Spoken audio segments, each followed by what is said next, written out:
Bom dia a todas. Hoje é dia 20 de setembro. Hoje será a aula da disciplina de enfermagem e UTI. Meu nome é Ângela Amorim, sou professora da Escola Técnica e hoje nós iremos discutir sobre assistência de enfermagem na nutrição enteral e parenteral.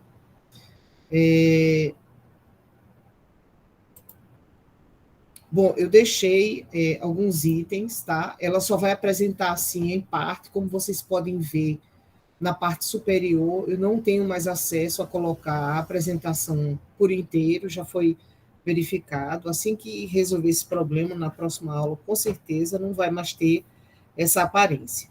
Mas eu creio que dê para vocês verem assim que eu for passando nos slides.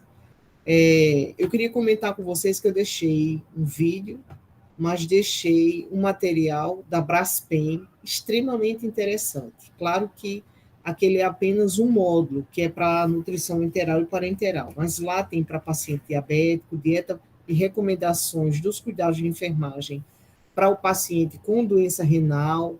Então, são muitos detalhes. E desses detalhes, nós podemos, após a leitura desse documento, da aula de hoje, verificar que nós não fazemos nem 10% no que tange a parte de nutrição.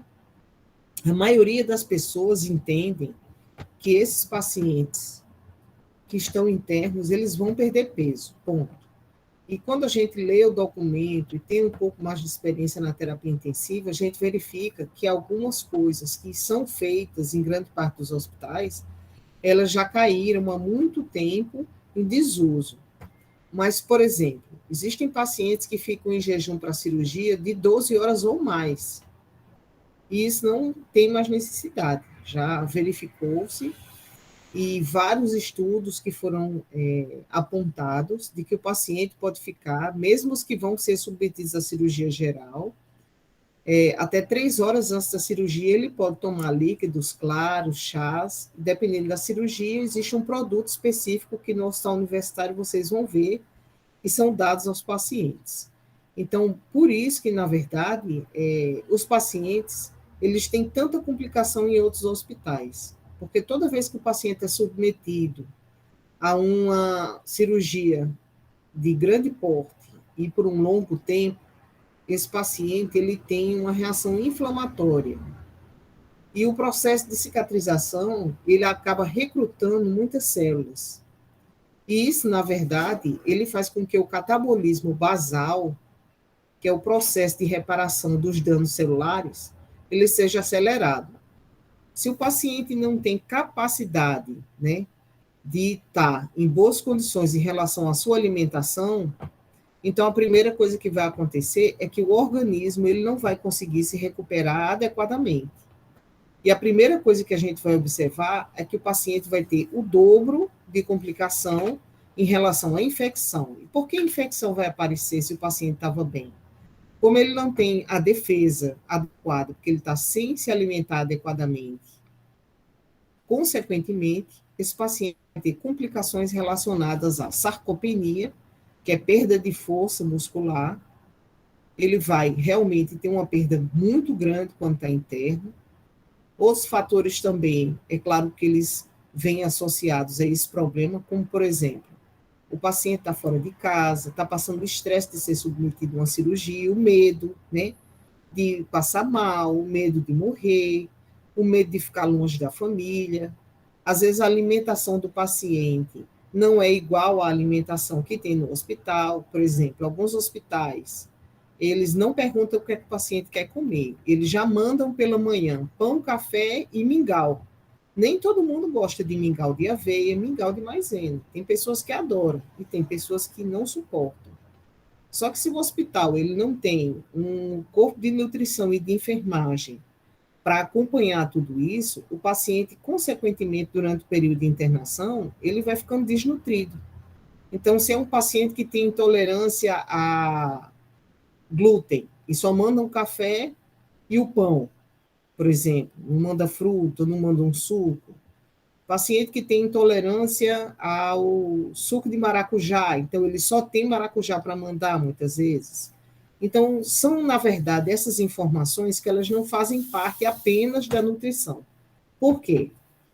Porque quando vocês aprenderam, né, a anotar o que o paciente fez de refeição, você muitas vezes só coloca que o paciente fez a refeição, mas muitas vezes não desmembra de que maneira que esse paciente recebeu essa alimentação. Então, nós temos um documento em que fica muito claro de que esse paciente ele precisa obrigatoriamente ser anotado da parte da enfermagem. Eu vou até mandar depois essa figura aqui, para que toda a equipe acompanhe. Então, nós não informamos a maioria dos alunos, né, durante a sua formação, que a anotação não é só o paciente aceitou dieta ou não aceitou dieta. Então, se o paciente veio uma dieta para ele, a gente precisa anotar se ele aceitou tudo, mais de metade, metade, menos de metade ou nada. E por que isso faz diferença?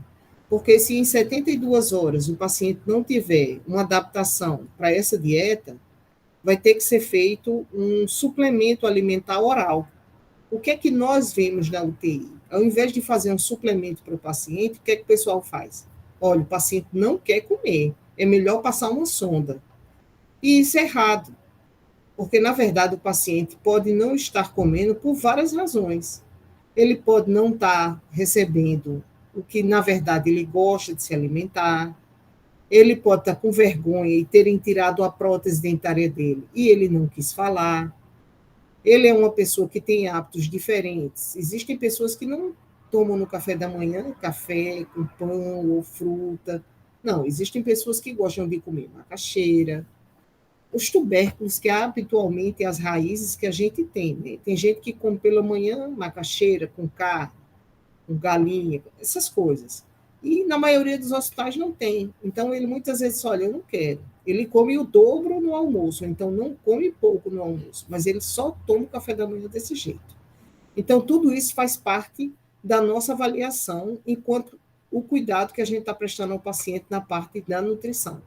Porque se esse paciente começar a perder peso e ele for para uma cirurgia, ou ele começar a ter um processo infeccioso, ele desnutrido, sem sombra de dúvida, esse paciente ele vai ter um pior desfecho. O que é o desfecho? Não é o prognóstico. É que se ele for submetido a muitos procedimentos invasivos na UTI, consequentemente, esse paciente vai ter um sinal de agravo maior do que aquele paciente que se alimentou bem. Outros problemas que a gente encontra, né? Depois que o paciente é estubado, depois que faz cirurgia, ele fica muito tempo em jejum. E a maioria das pessoas acredita que esses pacientes têm que ficar em jejum mesmo. Só que lá nessa documentação mais recente, eles deixam muito de que a maioria dos pacientes que ficam em jejum, eles acabam piorando a sua capacidade de adaptação, tanto aos procedimentos quanto à sua própria condição física. Ele vai ficando fraco, ele vai tendo sarcopenia, que é perda muscular, ele vai perder gordura, e, consequentemente, ele geralmente sai do hospital muito mais magro. E o que é que nós da enfermagem podemos fazer? A primeira coisa é anotar a alimentação. Se ele quando se alimentou de toda a refeição que veio, se foi metade, se foi parcial, que é menos de 50%, ou se ele não comeu nada. E por que isso vai ser diferente? Porque se você vê que o paciente todo dia não se alimenta, a gente precisa fazer alguma coisa. A maioria dos pacientes de UTI, o pessoal, não, deixa que ele come sozinho. Não, jamais. A gente precisa sentar o paciente, a gente precisa acompanhar ou ajudar o paciente a se alimentar e manter o paciente sentado por até meia hora. Após meia hora é que pode se baixar a cama. E a gente sabe que muitas vezes não é assim. Bom, eu vou tentar passar, eu sei que não vai mudar muito, mas eu vou tentar passar aqui para vocês, tá certo? A gente lembra que a nutrição é uma necessidade humana básica, muitos materiais são feitos para a construção do corpo, algumas pessoas inserem, né, como vocês estão vendo, um prato aqui bem bonito de feijoada, né, com laranja, feijoada, com banana, com linguiça, com couve, acho que arroz, uma bisteca e uma caipirinha. Claro que a gente não vai dar caipirinha para o paciente, né? Via de regra. Mas elas ajudam também no processo de regeneração do organismo. Muitas vezes essa dieta, né, ela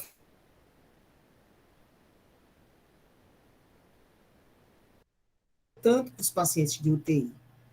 Aqui na imagem é uma criança, né, de uma região da África, mas a gente sabe que todas as pessoas que não tiveram desenvolvimento adequado por conta de desnutrição, de estar muito abaixo do peso, consequentemente ela vai ter lá na frente complicações graves. Ela vai ter mais dificuldade de aprendizado, essa criança ela vai ter muito mais dificuldade de desenvolver algumas habilidades por falta de elementos importantes da construção dos ossos, das vísceras, dos órgãos em gerais, além do seu desenvolvimento corporal.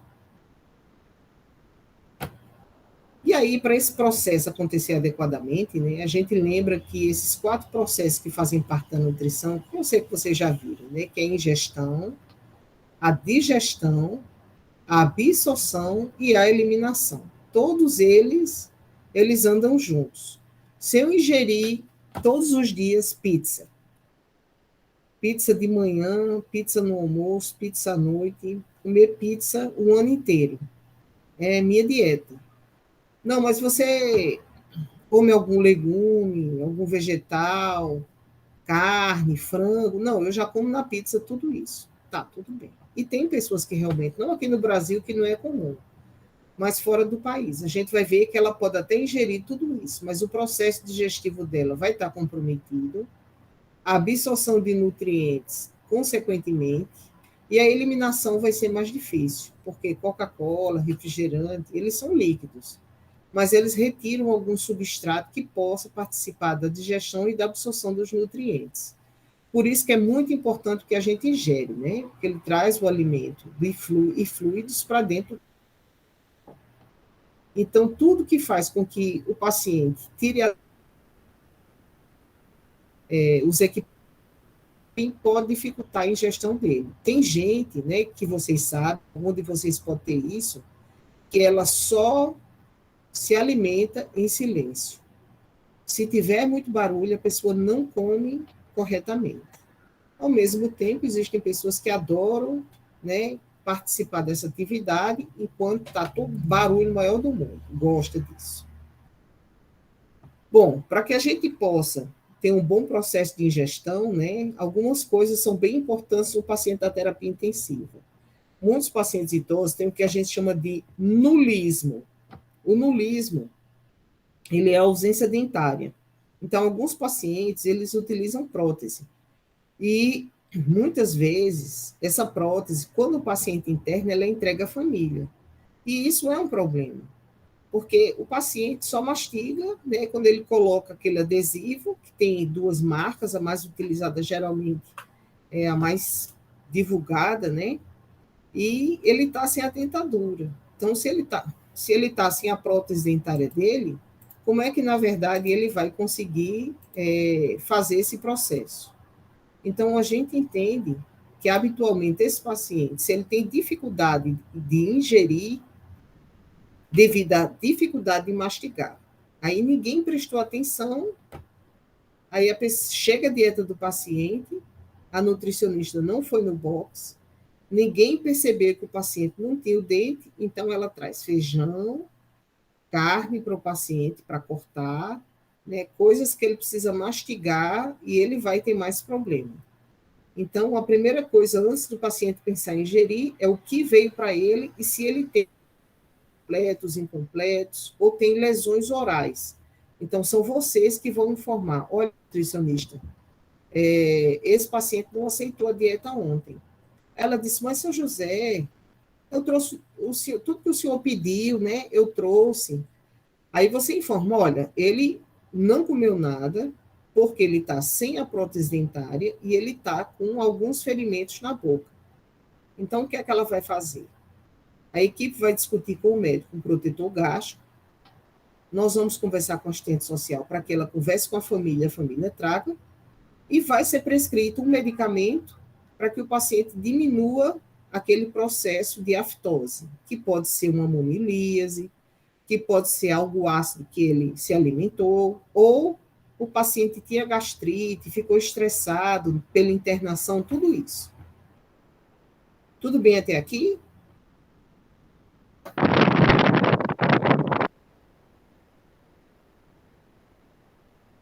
Sim, professora. Obrigada. Eu vou continuar. Então, depois que vocês observarem se o paciente não tem lesão na boca, perguntem a ele: olha, o seu café está chegando, o seu almoço está chegando, está tudo bem? Ou então, quando vocês forem ajudar ele a higienizar a boca, vocês podem observar. Quem já teve afta sabe que é horrível. Dói, arde, machuca. Se vê um suco de abacaxi, é mesmo que botar um, no corte limão ou sal. É horrível. Então, observe se o paciente tem alguma lesão perioral durante a higiene, para que não seja feita inadequadamente a oferta de alimentos que vão machucar. E o que é que pode ser feito na UTI? Geralmente, o médico deixa prescrito um protetor gástrico, por conta do processo que ele está passando, de internação. Mas um outro familiar já tinha morrido lá no local, e ele está passando todo esse processo, né, de internação, medo de falecer como outro parente. Então, tudo isso tem que ser levado em consideração. E vocês têm que treinar uma coisa muito difícil, que aí eu vou parar a apresentação para conversar com vocês sobre isso. Olha, eu sei que às vezes vocês podem ir para o estágio e não está muito bem. Ninguém está bem 24 horas. Você pode estar de mau humor, ter discutido, mas a gente precisa se trabalhar para chegar sempre no estágio para fazer uma coisa muito importante, que é escutar. A escuta, como a própria professora Andréa sempre fala, já é um tratamento. E eu sei que às vezes tem gente que é prolixa, tem paciente que fala rápido, tem paciente que não fala coisa com coisa, mas se vocês soubessem o quanto é recompensador, na hora da saída, do paciente lhe agradecer que você naquele dia escutou, o dia às vezes que ele estava mais precisando de alguém para escutar. Isso é muito importante. Então, treine a escuta, porque não é fácil, em absoluto, a gente está tentando, né, se policiar para fazer com que esse paciente seja ouvido naquele momento, da maneira dele, né? Bom, um outro processo é o digestório, que é o processo de desdobramento de pedaços grandes da comida em estruturas menores, né, que elas são absorvidas através do intestino, sangue e linfa. Quando esse alimento desce para esse paciente, se ele não tiver nenhum problema, o suco gástrico trata de digerir toda essa alimentação e ela desce para o trato digestório. Primeiro o intestino delgado, depois o intestino grosso.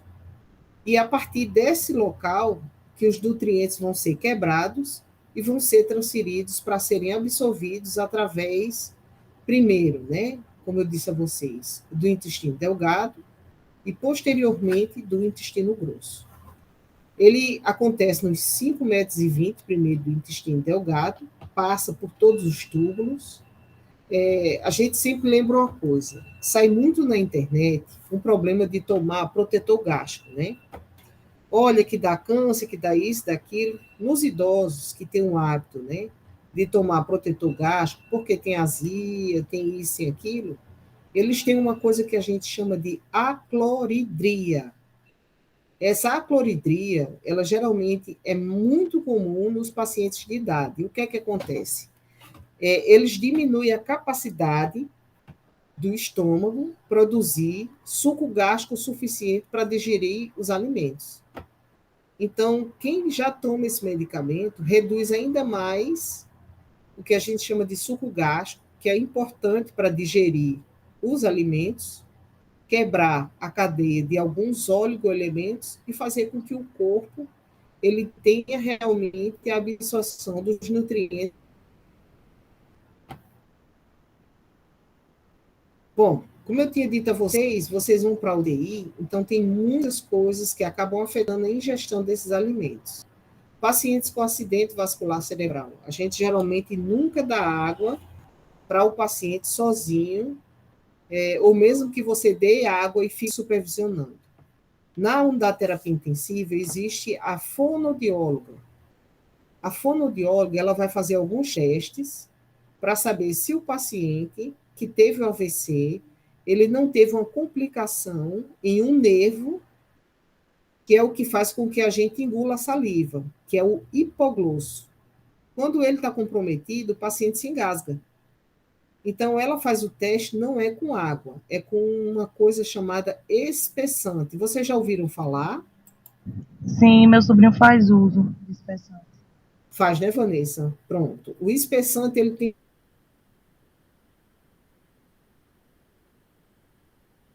de espessantes em geral. É como se fosse uma papa bem ralinha de maisena, só que ele é usada nos líquidos para evitar que o paciente se engasgue. Então, quando esse paciente vai reiniciar a dieta do UTI, que ele foi estubado, tirou a sonda, elas geralmente fazem algum teste quando é colocado um espessante na água ou com gelatina, porque é mais difícil o paciente se engasgar. É mais fácil se engasgar com água e essa água ir para o pulmão. Mas já com gelatina e com espessante, não desce direto para a traqueia. Então, diminui o risco de pneumonia aspirativa. Por isso que é muito importante fazer essa avaliação pela fonoaudióloga. Então, elas fazem a avaliação, verificam se o paciente tem condições de iniciar uma dieta, então a dieta ela é iniciada após isso. Paralisias em geral, como vocês podem ver esse quadro aqui, né, ele está numa cadeira, mas a gente encontra muitos pacientes que tiveram tetania, amputados, diabéticos, com a síndrome de Guillain-Barré, que é um tipo de vírus que ele acomete os nervos e a pessoa fica sem se movimentar e sem respirar do pescoço para baixo, e algumas vezes só movimenta os olhos. É muito comum lá na UTI, muito comum, muito mais do que a gente imagina. Existem também o que a gente chama de anorexia. Vocês podem ver que algumas adolescentes, elas, ou mesmo adulto, incidência no sexo feminino, elas passam por esse processo, achando sempre que estão gordas, que precisam fazer dieta. Então, nós já tivemos pacientes internas da UTI devido ao avançado estágio de anorexia nervosa. Então, ela precisou ser entubada, passar por muitas coisas. Então, é uma doença mental muito importante. A gente tem que realmente tomar bastante cuidado com as coisas que comenta, né? E é realmente uma conduta preocupante quando o paciente vai fazer lesões, escaras, entre outras.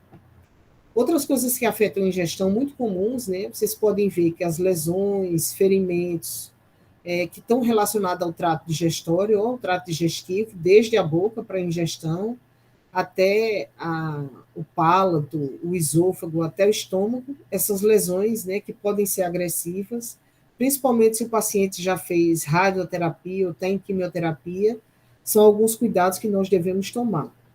E até mesmo a própria doença e o processo de hospitalização pode fazer com que os pacientes ele precise, na verdade.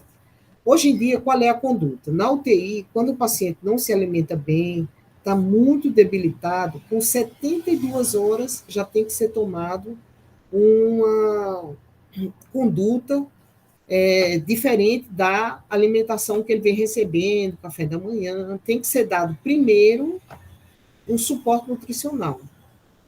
Eu acho que vocês já devem ter visto, né, no supermercado tem aqueles suporte, o Glucerna, tem o Nutri, tem vários.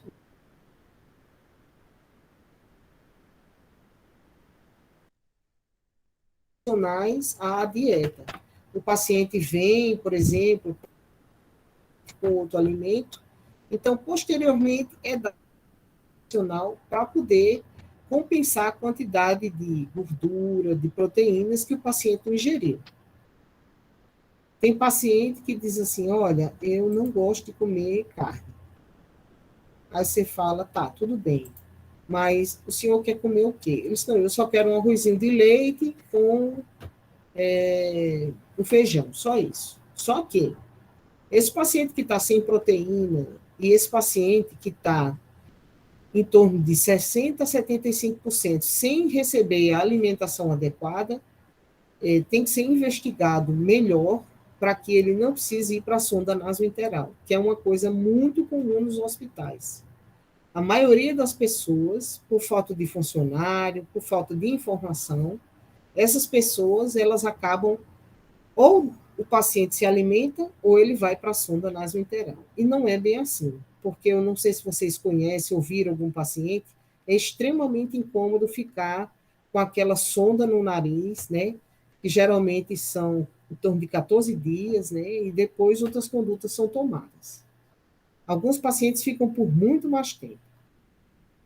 Bom, a gente lembra que a terapia nutricional é um conjunto de procedimentos, né, terapêuticos, que eles são utilizados para a recuperação do estado nutricional.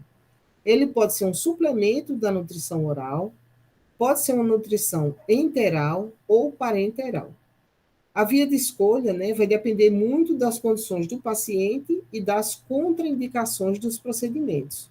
Por exemplo, se o paciente tem um câncer de boca que comprometeu o esôfago, eu não vou botar uma sonda nele, porque ele está com tudo isso comprometido. Geralmente, esse paciente ele vai ter uma gastrostomia. Vocês já viram no hospital uma gastrostomia? Não sei se vocês já viram. Já sim. Já, né? É Vanessa, né? Pronto. Então, Vanessa, o que aconteceu com esse paciente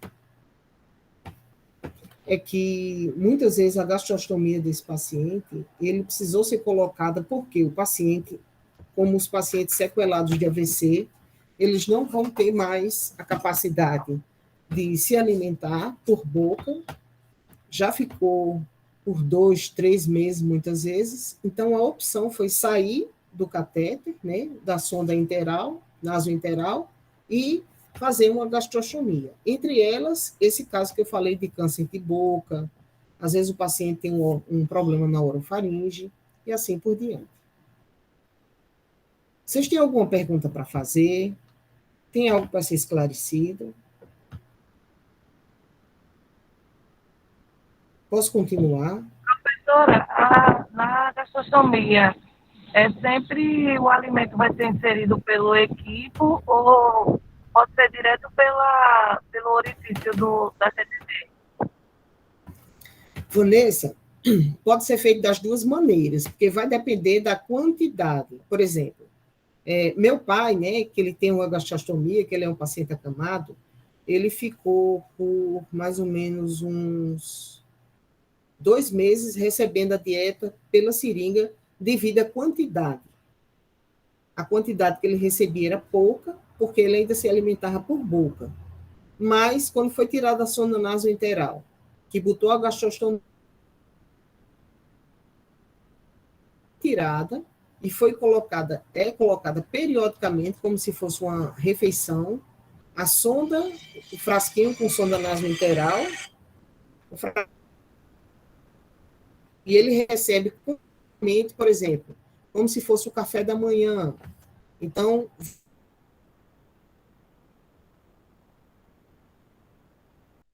a dieta, a medicação pela gastrostomia, é lavado a sonda e é fechado. Isso observa. No horário do almoço, aí novamente esse frasquinho, aí ele recebe.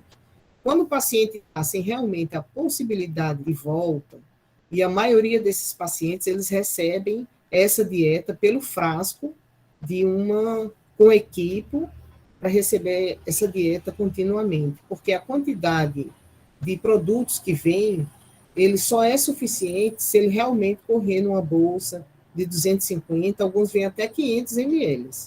Então, hoje, para os pacientes de terapia intensiva, eles colocam a dieta vindo num frasco, né? Eu acho que vocês devem ter visto o frasquinho plástico, e ele corre para aquele paciente.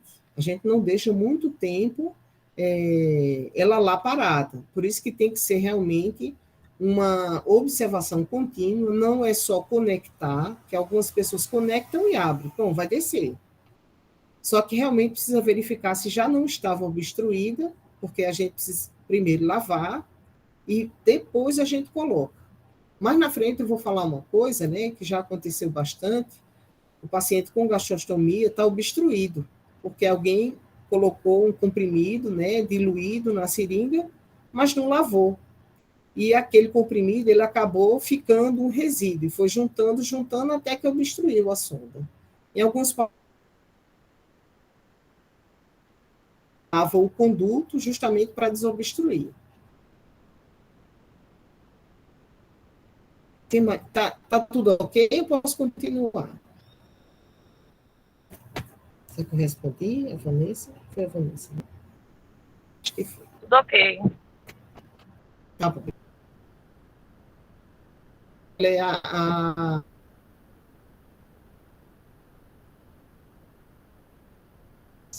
eles não têm indicação.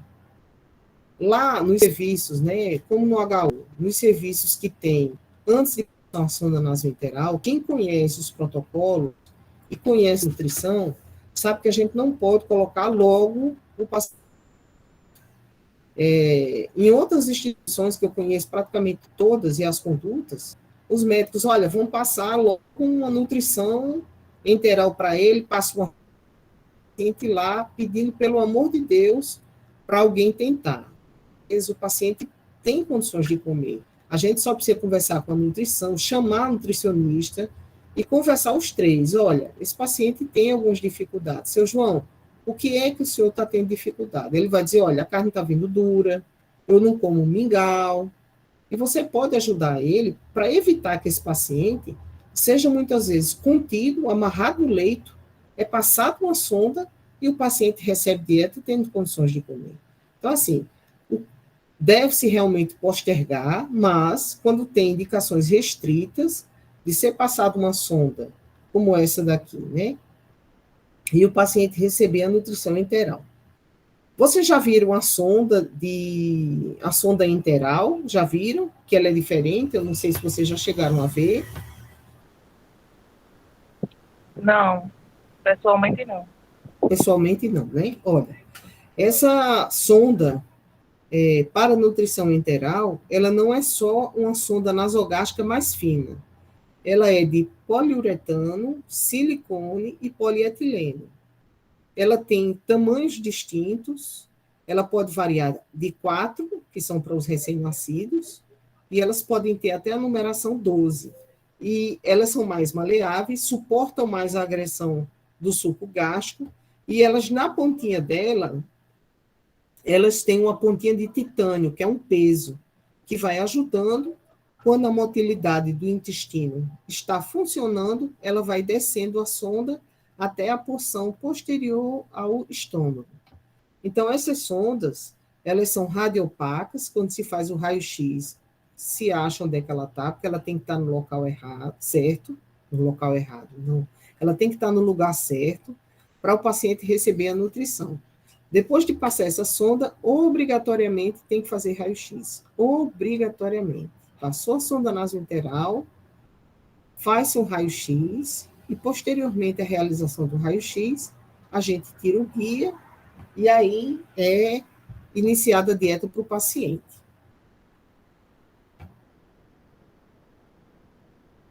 Bom, então, quando essa dieta, depois de ser passado pelo enfermeiro, depois de ser feito o raio-x, retirou o guia, está tudo ok no local correto, que é no estômago, então o paciente pode começar a dieta.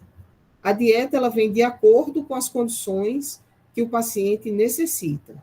Ela deve garantir a nutrição adequada, suprir as demandas metabólicas, quer dizer, quem é que tem um metabolismo mais acelerado?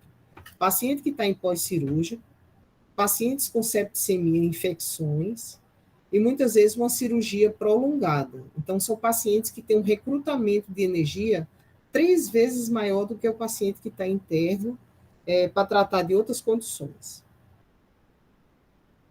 Ela tem como principal objetivo corrigir desnutrição aguda ou crônica e o déficit de proteína. Só que é o seguinte, o correto não é corrigir a desnutrição. Porque quando a gente fala corrigir a desnutrição, é que, claro, se for uma paciente com uma caquexia, ou então o paciente tem algum problema que ele deveria pesar 72 quilos, ele chegou com 40.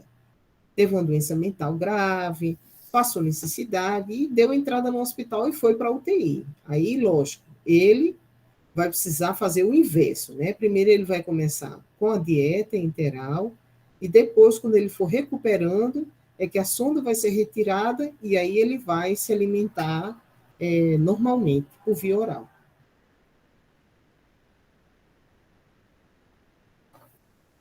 Essa parte de promover apoio nutricional, ela é bem importante. Desculpa.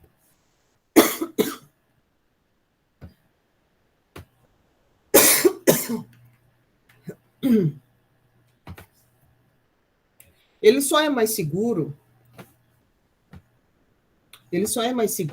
essa dieta, se todos os pacientes que tiverem com sonda, elas forem colocadas com o paciente a 30 graus. Se o paciente não estiver com a cabeceira elevada a 30 graus, a possibilidade desse paciente ter um retorno e desenvolver pneumonia com o passar dos dias, ela é muito grande. Então, obrigatoriamente, todos os pacientes de terapia intensiva, eles precisam estar com a cabeceira elevada.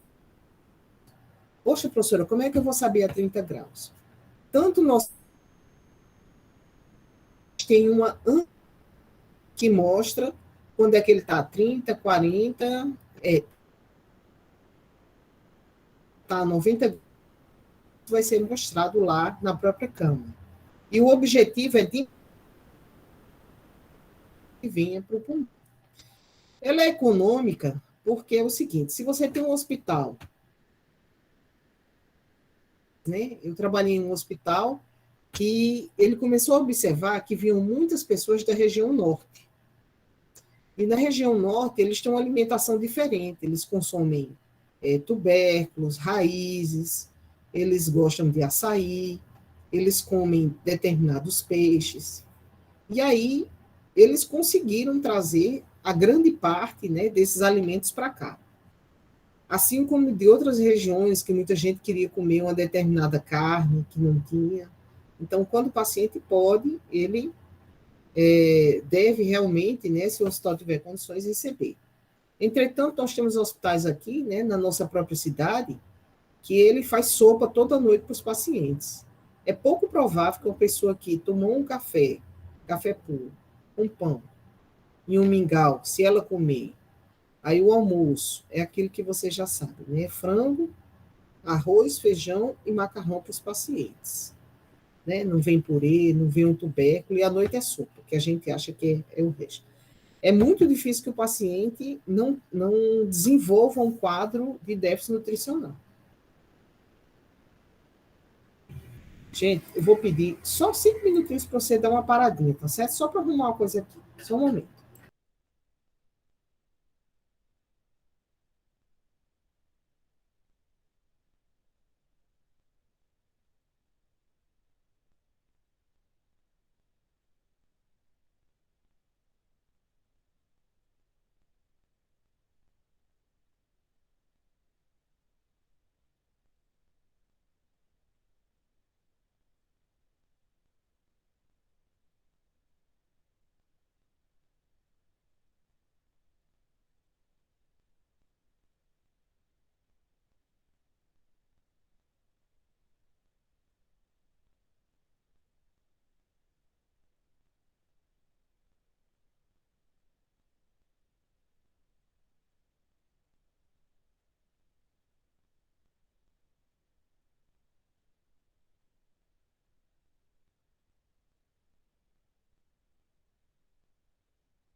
Pronto, meninas. Desculpa, viu? Voltei.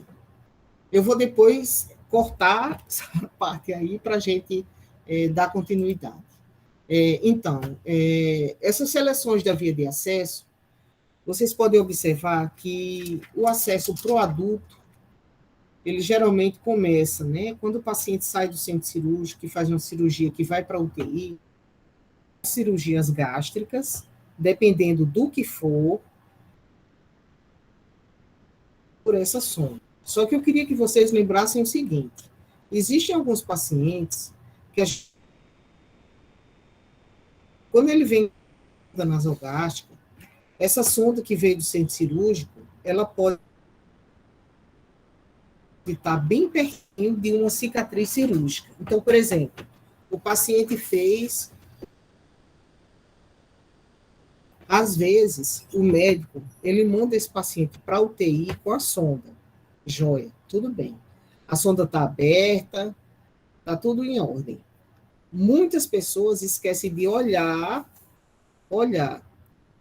a descrição cirúrgica, porque às vezes aquela sonda, ela nem podia ser mexida. E se você não estava naquele plantão e você não observar, às vezes o pessoal aspira a sonda primeiro antes de botar dieta, e quando você aspira, ela está bem pertinho da incisão e pode começar um sangramento. Por isso que nem toda vez que o paciente chegar com sonda, ela estava com sangramento e tal, vai ser por essa mesma via. Então, tudo isso tem que ser visto. A sonda pode ser nasogástrica, passada pelo nariz, né, pelo enfermeiro, muitas vezes indicada nos primeiros dias de terapia nutricional. Hoje em dia, a gente não passa mais a sonda nasogástrica, né? A sonda nasogástrica, ela geralmente é passada para o paciente quando ele está com muitos vômitos e que ele tem um abdômen muito distendido.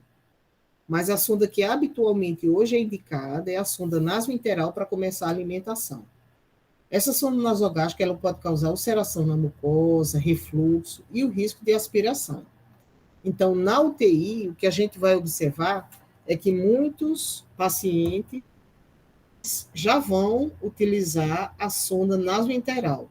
Eles não passam mais por essa sonda nasogástrica. E ela é extremamente... O pessoal não faz uma coisa que precisa ser feita, que é colocar dentro da geladeira as sondas. A gente coloca na geladeira, ela fica gelada. Como ela é rígida, ela passa pelo nariz do paciente. Bom, essa sonda nasointeral, que eu vou mostrar a imagem delas, ela pode ficar no... Vai depender muito de qual é a função. Se o paciente ele precisa de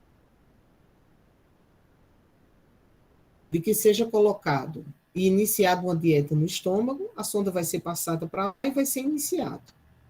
Algumas coisas que vão ser observadas serão distensão abdominal, às vezes o paciente tem intolerância a algum produto da dieta, às vezes o paciente está muito tempo acamado, então ele tem o movimento do intestino diminuído, por isso que muitas vezes o paciente coloca a sonda, ele distende o abdômen, porque ele não tem capacidade de... A dieta, quando chegasse no estômago, ela descer para o intestino e o paciente evacuar. Como ele está muito acamado, existe a possibilidade da dieta ser o indicado para ele, só que ele está muito tempo acamado. Então, a gente conversa com o nutricionista ou nutricionista. O paciente recebeu a dieta ontem, mas ele distendeu muito o abdômen. Estava cheio de gases, teve dor. Às vezes, dieta. Às vezes é só tentar colocar o paciente sentado fora da cama, se ele tiver condições, né, claro. Em geral, essas nutrições por sonda nasointeral, elas são de curto prazo. Elas não chegam nem a 14 dias. Em alguns pacientes, embora não seja consenso, ele pode ficar por mais tempo. Vai depender muito das condições do paciente. Tudo bem, gente, até aqui. Eu posso continuar?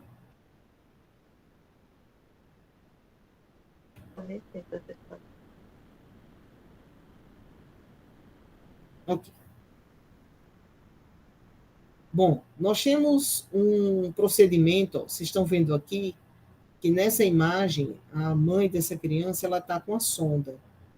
E essa sonda que ela está pegando, ela está com a seringa. Só que a seringa, ela está utilizando porque a quantidade é pequena.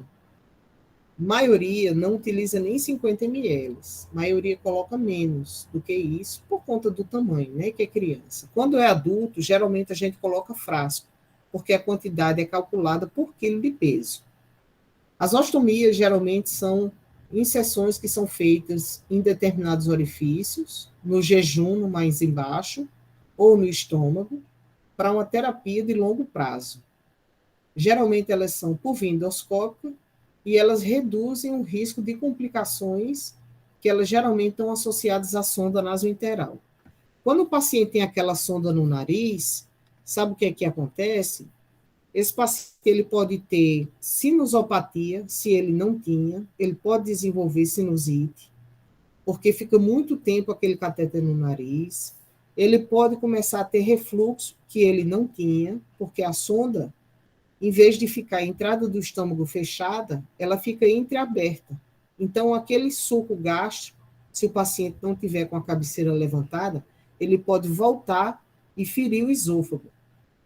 Muitas pessoas têm refluxo hoje em dia, né? Então, muitas são as coisas que podem fazer com que esse paciente evolua assim. E aqui embaixo, à minha esquerda, ele tem uma imagem, né, de como é feito a incisão por via gástrica ou por via jejum. Por via gástrica, né, eles geralmente fazem como se fosse uma endoscopia. Alguém de vocês já acompanhou fazendo esse procedimento? Não. Bom, como é que ele é feito? O paciente faz uma endoscopia no paciente, até o estômago. Quando ele visualiza o estômago, na pontinha tem uma luz bem forte, né? O paciente muitas vezes faz uma sedação, é feito dormonido para o paciente, é feito o anestésico no abdômen dele, na altura do corpo do estômago, e ele localiza através daquela luz, que a luz aparece bem na pele do paciente. Então, é feita uma incisão, que é um corte na altura do estômago, do corpo do estômago, e aí ele perfura, como está aqui, e introduz a sonda, e quando chega na altura do estômago, ele insufla o balão. Então, o balão prende a sonda lá, e essa parte externa é a que vai ser conectada para receber a dieta. Então, é assim que é feito uma incisão da gastro ou de uma jejunostomia. Não é só pelo lado de fora furar, não. Ele tem que passar por esse procedimento de passar um endoscópio, está tudo ok, está o estômago vazio, o paciente está em condições, ele vira a luzinha do endoscópio por dentro e aí o médico faz a incisão na pele e introduz e insufla esse material. Ele pode e deve ser trocado periodicamente, vai depender muito de paciente para paciente. Às vezes essa cuff, ele estoura, às vezes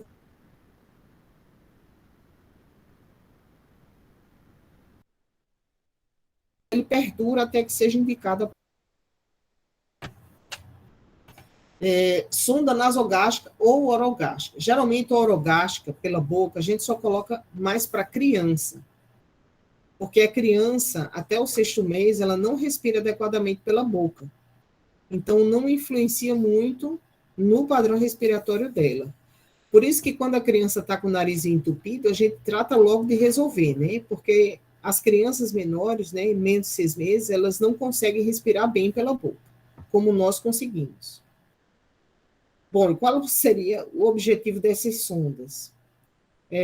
Chegar, né, à cavidade gástrica, permitir que a gente possa fazer alimentos e medicamentos, né, para os pacientes que estão incapacitados, comatosos ou debilitados o suficiente para não se alimentar por boca.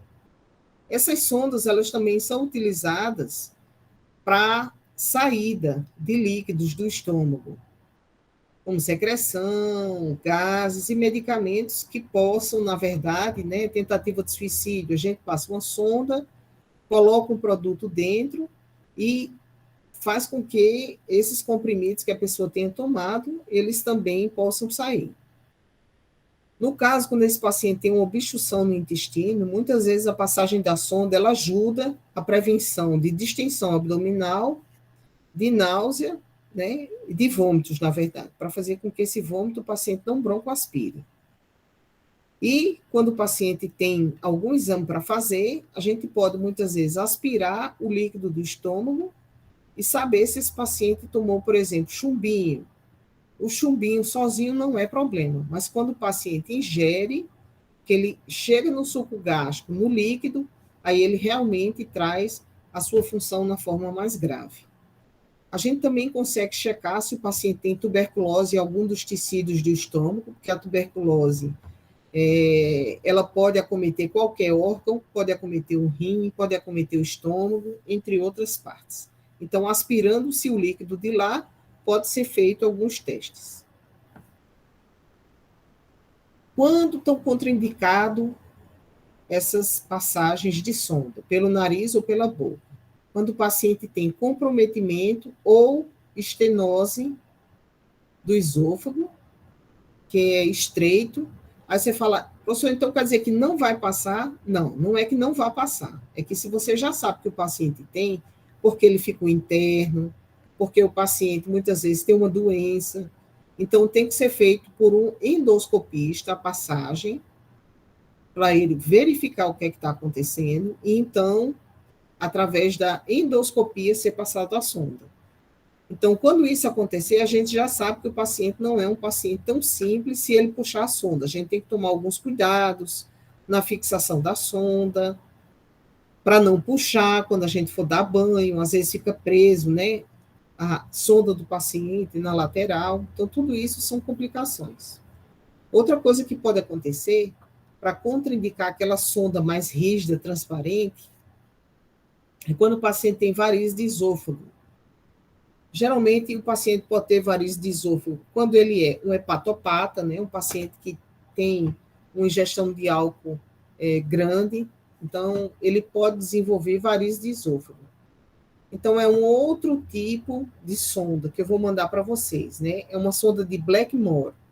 Lá no Hospital de Trauma se passa bastante, é uma sonda cor de laranja, bem forte, e ela é diferente, porque para o estômago, a gente enche com 50 ml de água, e no outro balão que tem para insuflar no esôfago, a gente enche com um aparelho de pressão e deixa ligado.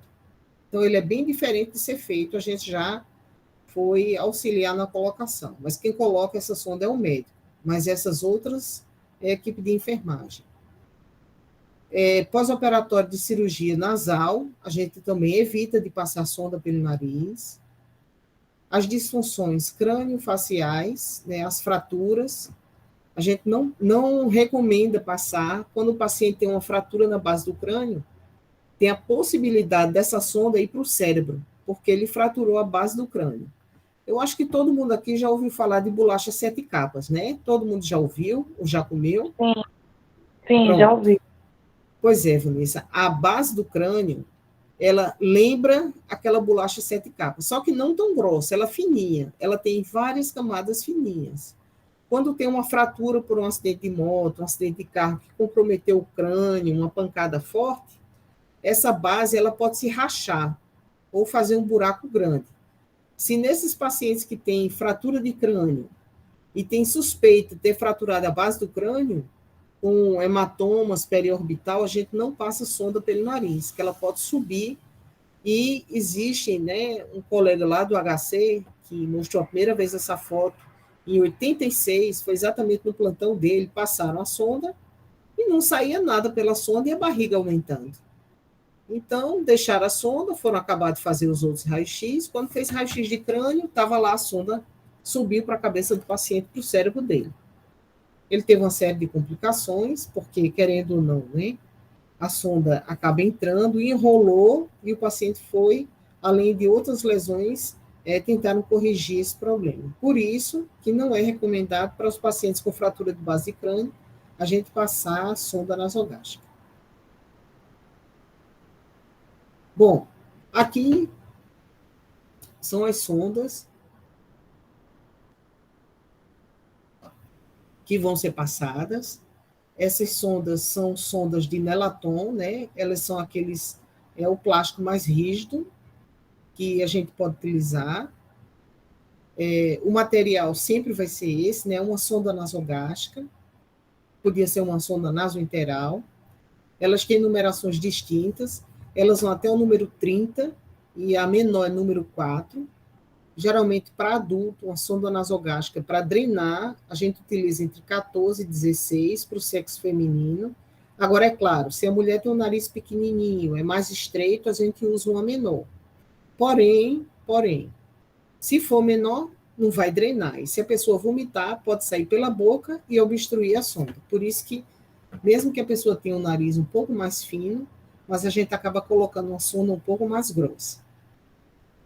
Nos homens, geralmente, tem uma estrutura maior, então a gente coloca de 16 a 18 a numeração dessa sonda. Um anestésico para lubrificar, ou vaselina, luvas de procedimento, não precisa de luva estéreo. O esparadrapo ou micropore é para fixar no nariz, na testa, ou mesmo aqui na região supralabial. Uma seringa para a gente testar se está no local. O estetoscópio, gases, uma cuba-rim, benzina ou éter, só que nenhum desses dois tem mais em um hospital, então a gente geralmente limpa com água e sabão para evitar que, quando a gente prender ou esparadrapo micropore, solte. Água, né, dependendo do paciente, se ele tiver lúcido, toalha, compressa e o biombo. A água num copo é porque muitas vezes, quando a gente vai passar a sonda num paciente acordado, a gente fala para ele assim: olha, senhor, eu vou botar água na sua boca, e quando eu pedir para o senhor engolir, o senhor engole. Então a gente coloca no nariz, introduz. Quando a gente pede para ele engolir, ela desce direto a sonda para o estômago. Se o paciente estiver acordado, consciente, orientado, porém tiver indicação de ser passado. Então a gente sempre conversa com o paciente, a gente explica para o paciente o quanto que vai ser desconfortável, mas que naquele momento é necessário, reúne todo o material, deixa o paciente com a cabeceira elevada a 45 graus, explica para ele, né, se você estiver no leito, a gente toma muito cuidado, se o paciente estiver agitado, não vão sozinhos, de jeito nenhum. A gente vai sempre com a pessoa, e quando a gente for fazer uma prática, eu vou mostrar para vocês o local que a gente deve fazer isso, para evitar que o paciente puxe nossa roupa, bata, belisque, que isso aí tem sido uma coisa bastante comum. Proteger o tórax do paciente com a toalha, né? Limpar o nariz, passar, retirar a oleosidade dele, cortar já os esparadrapos. Hoje a gente não coloca mais para a cabeça, né? A gente põe para baixo, mas pode ser feita essa fixação no nariz, porque se a gente coloca na UTI isso para cima, isso daqui com certeza vai ter uma hora que ou vai dobrar, ou então vai ficar perto do nariz dele. Se ficar perto do nariz, ele pode fazer uma úlcera de asa do nariz, porque esse tecido é cartilagem, é vascularizado, então se você constantemente ficar com ele puxado, tem a possibilidade do paciente ter lesão. A gente lembra que a cada 4 horas, né, de acordo com a prescrição médica, a gente pode lavar essa sonda, ou antes e após administrar dieta ou medicamento.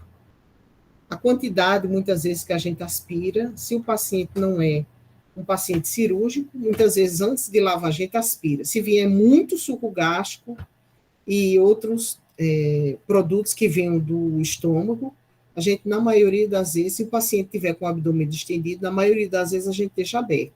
A gente não dá dieta, porque esse paciente, com certeza, se receber a dieta, vai distender ainda mais o abdômen, vai vomitar e vai perder eletrólitos, que são de extrema importância para ele.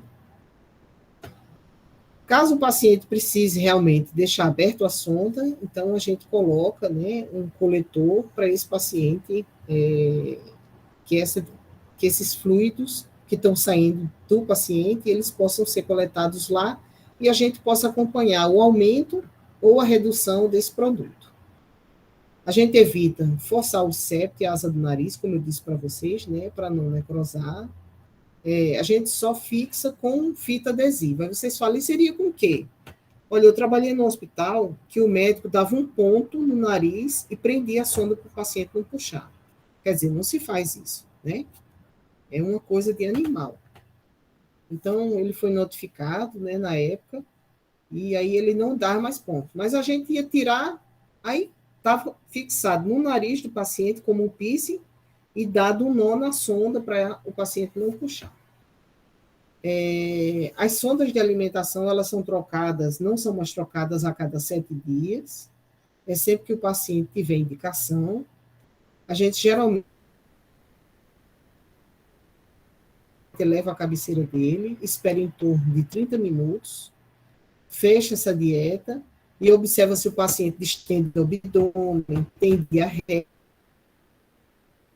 e não dê a próxima dieta no horário seguinte.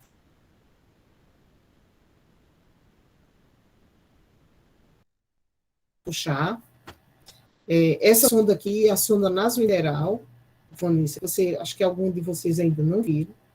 Ela tem um guia, ela tem 2 entradas, a entrada do guia e aqui a lateral. Você pode colocar alimentação ou dieta. Todas elas têm 2 entradas. Ó. Aqui. Desculpa. Aqui de cima é onde tem o guia, que deixa ela rígida, porque quando você retira o guia, ela é bem molezinha. Como ela é feita de polietileno, silicone, ela é muito mais mole. Então, a gente introduz a sonda para que o paciente, através do nariz, né, direito e esquerdo. Tem essa ponta daqui, que ela também é mole, um pouquinho mais para baixo. Ela tem titânio, justamente para ajudar na descida. A gente chama de sonda enteral, que pode ser naso ou oro, ou sonda de Duboff, com um fio guia. A gente separa, para adultos, geralmente a numeração é 10 ou 12, para crianças menores, aí vai ser de acordo, né? 8, 6, 4. Mas para adultos, geralmente são 10 ou 12 a numeração. Água também, né? Se tiver indicação. Luva de procedimento, estetoscópio, xilocaína, seringa, a fita adesiva e o biombo para esse paciente. Alguém quer perguntar alguma coisa? Alguém está com dúvida? Tá tudo ok, professora. Tá certo, obrigada. Eu deixei o material lá, ele está muito, muito completo, o que acabou de sair. Bom, então, sempre a gente vai fazer aquele mesmo procedimento de fundamentos, né? Explicar para o paciente, reunir o material, elevar a cabeceira. Eu vou ter que ir para a escola técnica mostrar para vocês, aí eu vou filmar, tá? Para que vocês vejam. As medidas são a medida do lobo da orelha até o nariz e daqui até o apêndice tifoide, e a gente acrescenta 10 centímetros e aí marca com a fita adesiva para saber qual é a profundidade que você vai utilizar. Eu sei que não dá para ver, mas ela é toda cheia de tracinho com medições. Ela tem 1,10 m, a sonda. Tem sondas menores, mas ela alcança 1,10 m. Então, ela é grande. Vai ficar para fora, mas para isso você precisa marcar o quanto que vai entrar e o quanto que vai ficar fora, justamente para diminuir o risco de que você introduza mais do que é possível. A gente também injeta ar para ver se ausculta na região epigástrica o barulho de lá da sonda, e obrigatoriamente todas elas têm que fazer raio-x. A gente lembra sempre de, até fazer raio-x, a gente não tira o guia de dentro. Quando o rapaz fizer o raio-x, que a gente olhar que está tudo ok, aí a gente tira o guia, que é um ferrinho que passa por dentro, e a gente guarda, não joga esse ferrinho fora, porque se o paciente tirar a sonda ou precisar retirar para recolocar, ela só pode ser feita com esse fiozinho guia dentro da sonda. Sem esse fio, tem que pedir outra sonda. Lembrar de fixar ela no nariz, né? Aguardar a migração da sonda. Quando a sonda é passada, a gente não começa a dieta de imediato. Por quê? O intestino é lento. Ou então ele fez uma cirurgia, ele vai estar praticamente parado. Mas quando é feito o raio-x que está no estômago, o médico fala, olha, gente, deixa a sonda ir um pouquinho mais para o duodeno, que é a primeira porção do intestino. Ela precisa sair do estômago, certo? Então, a gente espera, todo dia ausculta o abdômen do paciente para ver se faz aquele ruído, que são os ruídos hidroaéreos, e se a peristalse, que é o movimento do intestino, tiver aumentado o suficiente, a sonda desce bem mais rápido. Aí, depois disso, inicia a dieta. Aí alguém deve dizer, e tem diferença? Tem. O pH do estômago é uma e o pH do intestino é outra. Lá no documento que eu deixei para vocês, vai mostrar o seguinte, alguns oligoelementos, eles só vão ser quebrados no intestino. Então, por isso que eu quero antecipar. E aí a gente avisa o nutricionista, esse paciente está com a sonda já no intestino, não está mais no estômago. Até a dieta que ela vai mandar é diferente. Lembrar de manter o paciente em posição confortável e fazer sempre as anotações. A sonda geralmente passa por boca ou por nariz, desce pelo esôfago e vai até o estômago. Se for preciso, até os intestinos. Alguém quer fazer alguma pergunta desse assunto? Ou eu posso passar para a nutrição parenteral?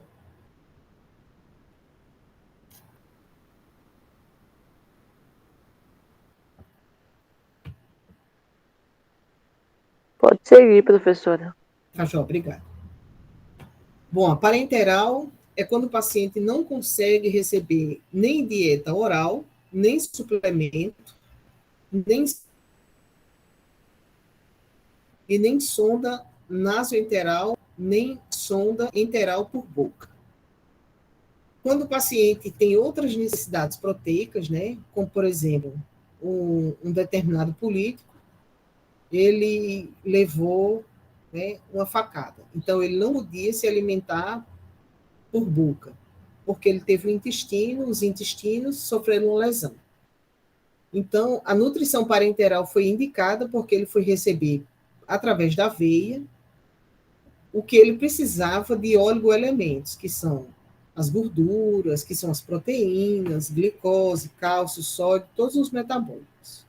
Ela consiste na administração de todos os nutrientes necessários para cobrir uma demanda metabólica.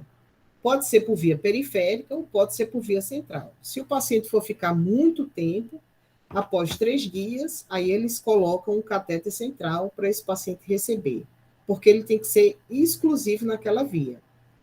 Geralmente, quando a nutrição enteral, nasoenteral ou ambas não suprem, então, e o paciente tem indicação, então é colocado essa dieta por lá. Tem que geralmente ser um acesso venoso para grande diâmetro. Essa nutrição, quando a gente recebe, vocês vão receber ela num saco grande, identificado. Como é que ela funciona? O médico da UTI, ele faz a prescrição, isso em qualquer hospital do mundo, tá? É assim. O médico pediu os exames de laboratório do paciente, verificou que está faltando albumina, a glicose dele está baixa, o sódio está errado, ele está precisando realmente receber essa nutrição. Então, todos esses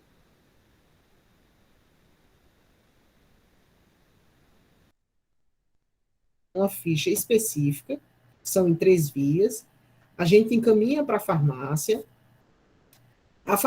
providencia de uma empresa e ele já chega na apresentação de uma bolsa grande, a gente espera chegar na temperatura adequada e infunde para o paciente exclusivamente naquela via, não mistura com medicamento nem nada, ela é exclusiva. Então, esse produto que tem lá, ele tem que ter um controle rigoroso, ele tem que obrigatoriamente ir para a bomba de infusão, diferente dos outros, que você pode colocar ou não as dietas enterais ou a dieta feita por sonda, quer seja com seringa ou então no frasco, ela não obrigatoriamente deve ser colocada na bomba. Se tiver bomba sobrando, joia. Se tiver um controle para um queimado diabético, tudo bem. Mas se não tiver, a gente tem que controlar o gotejamento mesmo, contando exatamente o período que aquela dieta vai ficar. Já nessa nutrição parenteral, ela é uma medicação, é um tipo de alimento muito controlado. Eu, por exemplo, tive uma experiência muito ruim. A técnica que estava lá com meu pai, ela deixou aberto.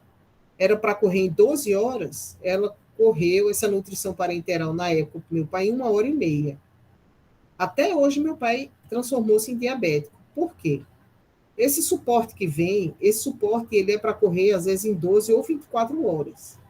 Então, o que deveria correr em 24 horas para o corpo absorver, ele acabou fazendo com que as suas condições hepáticas e as suas condições de pâncreas, elas fossem agredidas. E hoje meu pai tem uma glicemia alterada. Então, quer dizer, ela não sabia com certeza de que essa nutrição parenteral, né, ela é por via endovenosa, para alimentar o paciente e para suprir todos os déficits que ele tem, porque não pode se alimentar por boca e nem por sonda. Bom, e aí a gente lembra, né, que ela precisa dar aporte aos macro e micronutrientes, ela corrige a desnutrição, principalmente se o paciente é um grande queimado, pacientes que tiveram, né, essas circunstâncias. Ela serve também para suprir as necessidades metabólicas para algumas patologias. Ela dá um suporte coadjuvante na terapia enteral, mas geralmente quando eles optam por nutrição parenteral, nenhuma dessas é feita, né? Apenas se for insuficiente, mas eles não partem para parenteral assim. A maioria das parenterais, elas são usadas exclusivamente. Lá, vocês vão encontrar muito, lá no HU, essas bolsinhas com uma dieta meio leitosa, ela é branca. Essa daqui é o que a maioria dos pacientes no HU elas recebem. São essas bolsas com nutrição branca. Ela é parenteral, ela tem que ser feita na veia. Aqui tem um exemplo, né, de uma paciente que pode muitas vezes estar fazendo quimioterapia ou hemodiálise, né? E aí ela vai estar recebendo esses medicamentos, além de outros medicamentos que ela está recebendo. Só que quando a gente vai fazer a nutrição, é por uma via exclusiva para ela, justamente para não contaminar e ter o risco desse paciente ter agravo da sua condição. Então, lembrando, enteral, ela pode ser nariz ou boca, pode ser por bolsa, ou pode ser por seringa, e elas vão para o estômago. A nutrição parenteral, ela não passa por essas vias. Ela vai através de uma veia periférica ou central para nutrir esse paciente. Bom, geralmente pacientes no pré-operatório que não tem condições, né, de, no trato gastrointestinal, fazer esse procedimento. Paciente com muitas complicações, como fístulas intestinais, o ilho paralítico prolongado ou infecções peritoneais, não são indicações de fazer dieta enteral, apenas a parenteral. Traumas, lesões múltiplas, queimaduras e infecções graves, onde o paciente não tem condições de se alimentar, então elas têm essa indicação. O material que eu deixei para vocês lá, ele é muito denso. Olha, se vocês tiverem a oportunidade de ver o quanto de assistência, o quanto é importante a alimentação para o paciente, vocês realmente vão entender que a alimentação, ele faz uma parte muito significativa, porque não adianta o médico dar antibiótico, não adianta o médico dar uma excelente ventilação para o paciente, se é um paciente que está desnutrido, desidratado, sem o aporte proteico correto. E a dieta do hospital é terrível. Então, tudo isso faz com que o paciente fique debilitado, porque não existe antibiótico que vá debelar uma infecção se o paciente estiver mal alimentado. Os distúrbios gastrointestinais, como vômitos crônicos, né? Às vezes eles fazem até uma ressecção de algum nervo, eles fazem procedimentos com anestesista para que o paciente diminua o vômito. Doença intestinal infecciosa, doença inflamatória intestinal, como colite ulcerativa e doença de Crohn, que o paciente tem no hospital, né? Porque tem algumas pessoas que têm doenças no intestino, por exemplo, ele tem um aumento, ou ele comeu comidas muito condimentadas, ou apimentadas, ou ácidas. Então, ele tem como se fosse uma contração no intestino, uma cólica na barriga, do nada, e ela pode ter como se fosse uma diarreia. Às vezes nem é diarreia. Às vezes o paciente ele pode ter muco ou pode ter sangue. Isso daí são características de colite ulcerativa e de doença de Crohn. São doenças do intestino, elas estão muito associadas a estresse. Então, a pessoa pensa que tem verminose, toma remédio de verme, faz exame, nada. apenas na colonoscopia que vai se descobrir se a pessoa teve uma colite ulcerativa ou uma doença de Crohn. Então, isso é bem importante a gente observar, porque às vezes você dá a dieta para o paciente diz, olha, eu não quero mais comer isso não, porque eu estou com muita dor, eu quero evacuar logo. E ele nem evacua. Às vezes sim, mas às vezes após a alimentação, ou numa situação de estresse, a pessoa pode ter isso. Na parte pediátrica, os pacientes que geralmente são pré-termos, né, alguns dias, passou uma criança que nasceu com menos de 400 gramas, né, pré-termo, então eles já entram com esse tipo de dieta. Má formação congênita do trato gastrointestinal, vocês vão ver que o HU, ele é referência para as crianças que têm gastroquísia. O que é a gastroquísia? É quando ela nasce a parede do abdômen. Então, é apenas coberto por uma camada finíssima do peritônio, bem fininha, e as alças intestinais, fígado, tudo isso fica exposto. Então, essas crianças, né, se ela tiver distensão ou tiver mais algum problema, ela pode ter uma ruptura e pode ter uma evisceração, que é quando as alças intestinais saem do abdômen. Então, elas recebem outro tipo de nutrição. Elas recebem dieta através da veia, justamente para evitar muito movimento no intestino até que elas façam esse procedimento. Um falocele, quando muitas vezes esse paciente ele tem uma exteriorização de alguma alça intestinal, ou os pacientes com diarreia crônica e intensa. Deixa eu ver se eu consigo passar outra, tá? Alguma dúvida até aqui ou eu posso continuar?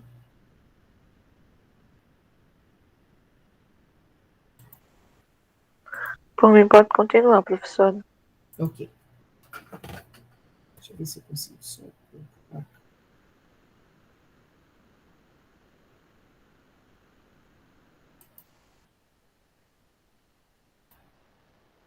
Obrigada, Vanessa. Tem muita coisa aqui. Peraí. Deixa eu só localizar.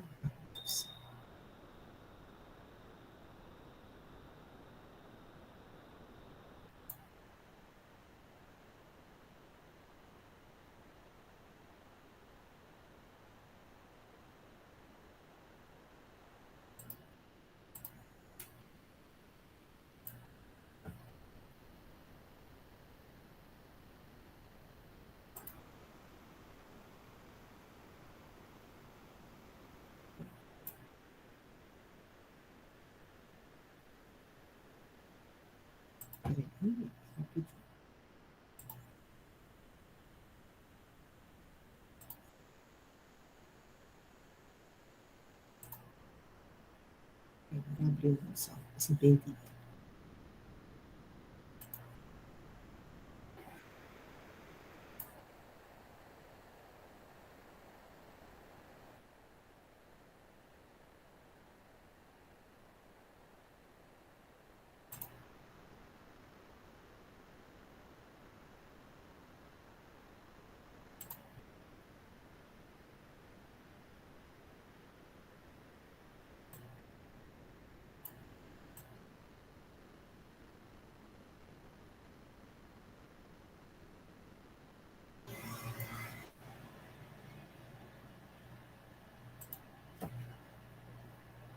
Ai, Jesus.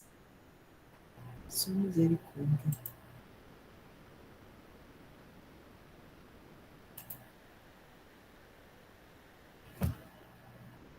É porque, como não está abrindo, ó, aí aparece esse, sempre aqui. Não vou conseguir abrir.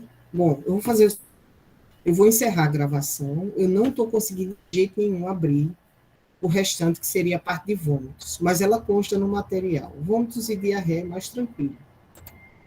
Tá bom, meninas? Então, Tá ok, professor.